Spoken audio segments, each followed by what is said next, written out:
All right, guys. So, first off, today's lesson is just a continuation of what we learned on 7.1, day one.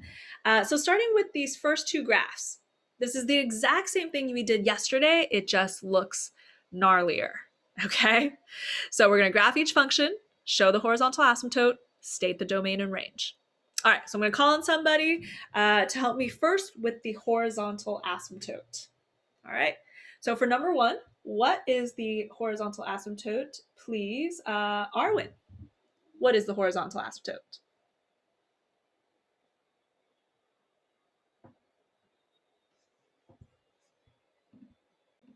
Since Arwen can't hear me right now, Colby, help us out. What is the Negative horizontal? one. Good. Can you be a little more specific? Y equals -1. There we go. Good. So y equals to -1, because this right here tells me to go down 1. So horizontal asymptote at -1. Perfect. Okay.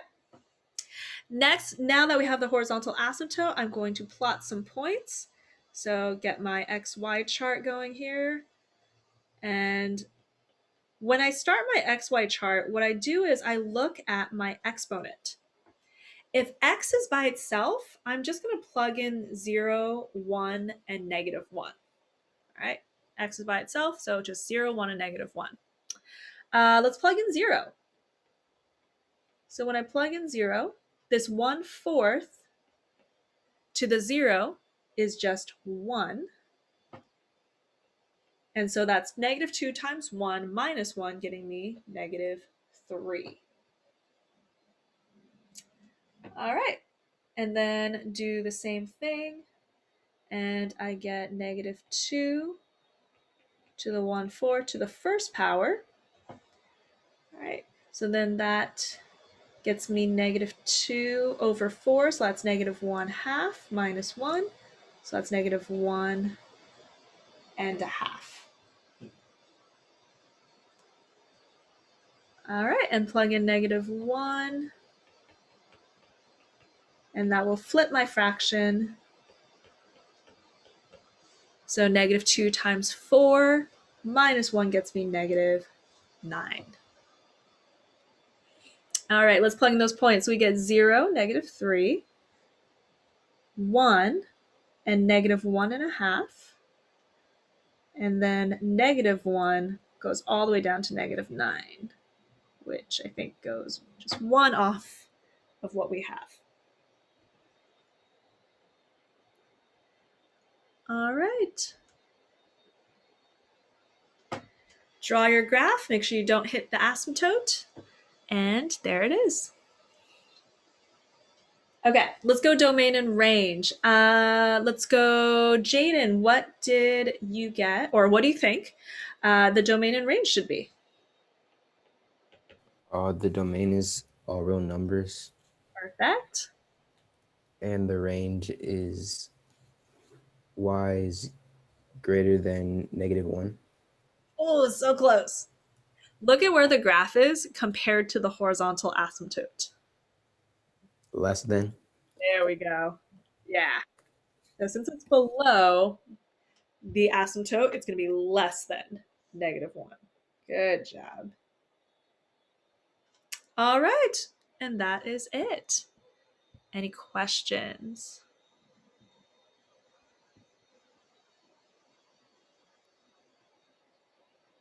You can put it in the chat. Okay.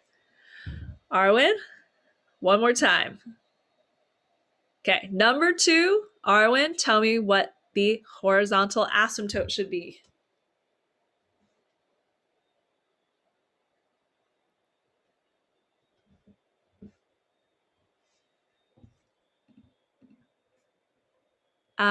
Okay, good, close, but give me like the whole thing, not just the number.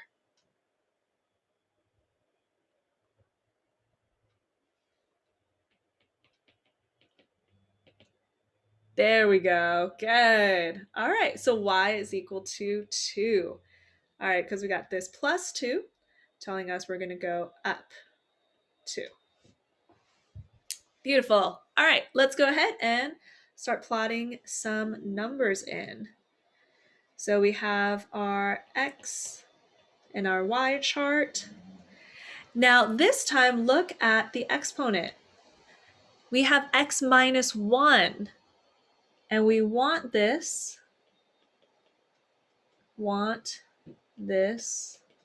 to be 0, 1, and negative 1. All right, so we need to figure out the x's that will make the exponent 0, 1, and negative 1. All right, so help me out with this. Michael L, what x's would make that 0? What x would make that 1? What x would make that negative 1? For 0, x has to be 1. Good. For 1, x has to be 2. Good. Uh-huh. And for, what was the other one? Negative 1? Negative 1. Uh-huh. It has to be 0. Good. Perfect. Nice. Okay, so I'm going to do this towards the bottom just because I'm running a little low on space. So for the first one, x is 1. When x is 1, my exponent becomes 0. All right, so this is 1. So that just gets me 2 and 2/5. All right, when I plug in 2, my exponent is 1. So this gets me 1/5 plus 2. All right, those 2's cancel out, and I get 2 and 1/5. All right, and then when I plug in 0, I get the exponent of negative 1. So that's going to be 2/5 times 2 plus 2, giving me 2 and 4/5 for that one. All right, so let's plot it. So we got 1 and 2/5, so there-ish. 2 and 1/5, so even closer. And then 0 and 4/5.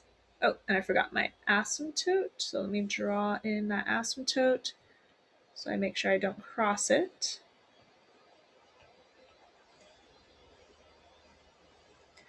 All right, and then there is your graph. And you can feel free to plot in more points, right? Like on the left-hand side, maybe I want one more point, like negative 1. So then I get, let me see, 1/2 to the negative 2 before. So 8 over 5 plus 2 gets me 3 and 3/5. All right, so 3 and 3/5 gets me right around there.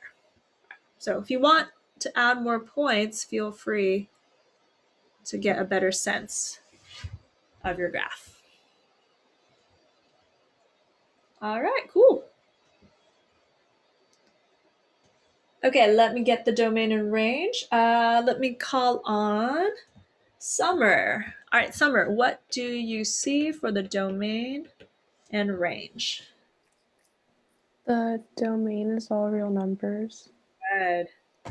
and the range is y is greater than 2. Perfect. Good. And just to make sure, why is it greater than this time? Because the line is above the asymptote line. Perfect. Good job, Summer. All right. And that is your final answer. Okay. So I just want to show you guys these two just so you don't like freak out if you see it because it looks scary, but it's pretty much the exact same thing you did yesterday. Okay. All right. Any questions? Go ahead and put in the chat. Let me take a pause. All right. If there are no questions, let's go to kind of the main thing for today, which is how to handle exponential growth and decay situations like these 3 word problems. Okay, so this one you guys can definitely use a calculator for. So go ahead and grab a calculator and let me give you the formula for these growth and decay situations. All right, I'm gonna put this in black, make it a little more official. All right, so your growth decay equation will be this. Y is equal to A times B to the x power. And that is it. All right, so let me go ahead and box it. And tell you what A and B stand for. All right, so A is always the initial amount, and B will be your rate. All right, so like rate of growth or rate of decay. All right, so that is your formula for exponential growth and decay. All right, so let's test it out. So part or number 3, go ahead and just read this out for us, please. Caitlin, go and read this out for us. The initial number of bacteria in a culture is 12,000. The culture doubles every day. A, write an exponential function to model the population Y of bacteria after X days. B, how many bacteria are there after 6 days? Perfect. Thank you. All right, so let's start with the A, right? We're going to write the exponential function, so we need to figure out what A and B are. So starting with the initial amount. What is the initial amount? Let's go to Gino. Gino, what is the initial amount? What is A? 12,000. Perfect. All right, 12,000. And then Gino, what do you think B should be? 2. Good. And where did you get 2? Because it says that doubles each day. Perfect. All right. Because it doubles each day, to go from one day to the next, you would multiply the amount by 2. Perfect, Gino. Thank you. All right. So that is our exponential function for part A. All right, part B. How many bacteria are there after 6 days? After 6 days. All right. So let's try this one out. Ryan, what do you think we need to do? 7, 6 for X. Good. So plug in 6 for X. Now, a lot of times students will multiply 12,000 times 2 and take it to the 6th power. Why is that not correct? Oh, wait, can you repeat that? Yeah. So sometimes, okay, let me ask it in this way. What should I do first? Should I take the 2 and multiply like the 12,000 times the 2? Or should I take 2 to the 6th power first? Take 2 to the 6th power first. Good. Why do I take 2 to the 6th power first? Because PEMDAS. Good. Because of PEMDAS. All right.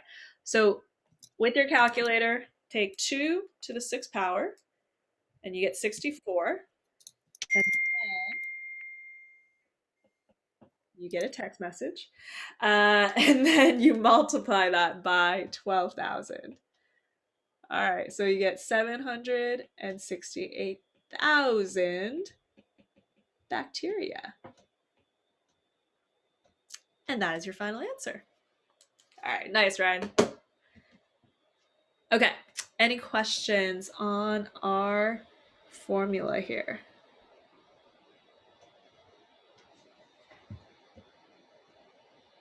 Okay, let's keep practicing using it. So number 4, read this one out for us, Mason.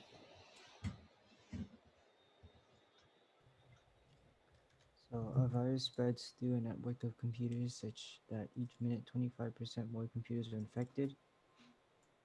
If the virus began on only one computer, graph the function for the first hour of the spread of the virus. Okay, all right, so let's go ahead and highlight a few important things here. So 25% more computers are infected after each minute. Virus began only at one computer, and we want to graph the function. So that's our instruction. Graph the function for the first hour. Okay. All right. Thank you, Mason. Let's go ahead and set up the function. So Let's go to Sophia. Sophia, what do you think the function is going to look like? What would A be in this case? A would be one computer, Good. or Yeah, and just then B would be 25%, or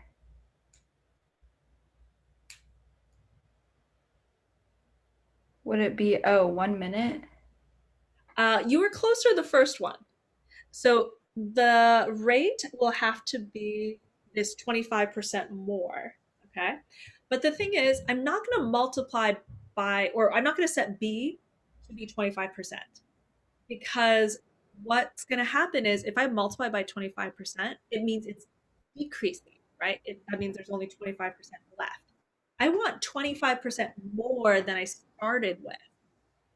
So then what would B be in that case? Like, what would I multiply to get 25% more in addition to what I had to start Would with? it be 75%, or wait? Closer. Like, let's say you start off with like $1, right? If you have 25% more the next day, how much do you have in your wallet? $1.20, like 5 cents. Yeah, I see. Okay. $1.25, exactly. So if you just multiply by 25%, that would mean like, oh, you only have 25 cents. But no, you have 25 cents more. You have $1.25. Good. All right. So we got B is 1.25. 1.25. Okay. So then our function then is y is equal to 1 times 1.25 to the x power. And we want to graph this. All right. So we're going to make an XY chart and we're going to sketch this out. All right. So let's do XY chart here. And let's set up a graph over here. All right, it'll be more of a sketch. It's not going to be perfect. But let's plug in strategic numbers here. So I'm going to plug in 0 and I get 1. All right. And they want it for the first hour. So I know my last one is going to be 60. All right, so if I plug that into my calculator, I get a big number, 652,530 point, dot, dot, dot. But we're not going to be able to graph it to that, I guess, specificity. So I'll just round it there. Let's do halfway. Let's go 30. And I get 808 rounded. Let's do 15. I get 28.4. And then let's just do 45 also. And I get 2,000 or 22,959. All right, so I just plug those into their calculator and let's graph it. So I got 0, 15, 30, 45, 60. And since I have to go up to 600, over 600,000, I'm gonna jump by, let's go 100,000. So 1, 2, 3, 4, 5, 6, 7. All right, so each of these is 100,000. All right, so let's plot this. I got very, very close to 0 to start with. 15, I'm only at 28, so still very close. 30, I'm only at 800, so a little bit higher. At 45, I am a little bit higher. Not by much. Wait, did I write that in right? I did. Okay, just want to make sure. And then it like skyrockets up to 652. So this is 600,000. So halfway between that and 700,000. will be right around there.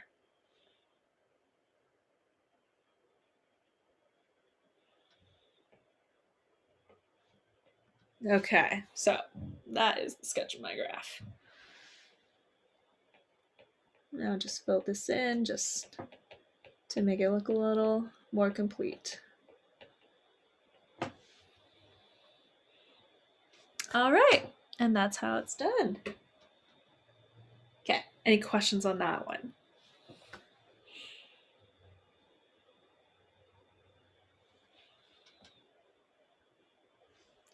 Okay, then let's go to our last one, guys. Luke, can you read the last one out for us? Number 5. The substance decays 25% each day. After 6 days, there are 10 grams of substance remaining.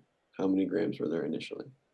Awesome. Okay, so let's start off with the initial amount and the rate. So Luke, what do you think?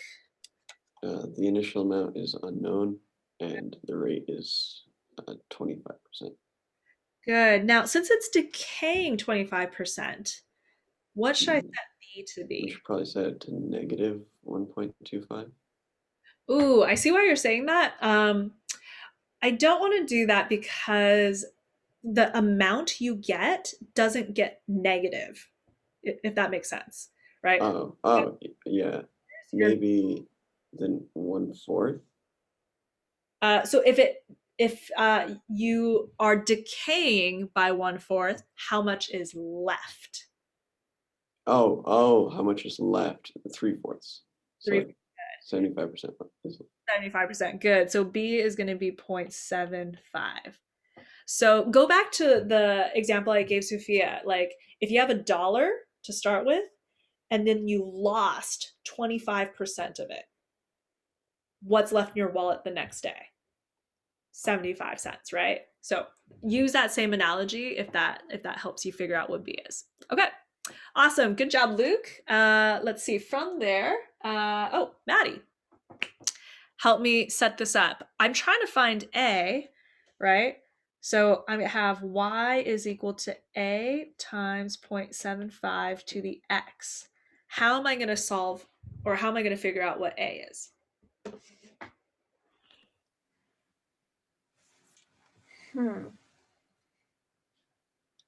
Like, what haven't I used yet? Well, it says after 6 days there was 10 grams of the substance remaining. Good. So we can assume, well, I would times. I know you're supposed to times, I'm guessing, the 10 grams by either the 75% or the 25%, like to try to figure out what it was before these 6 days.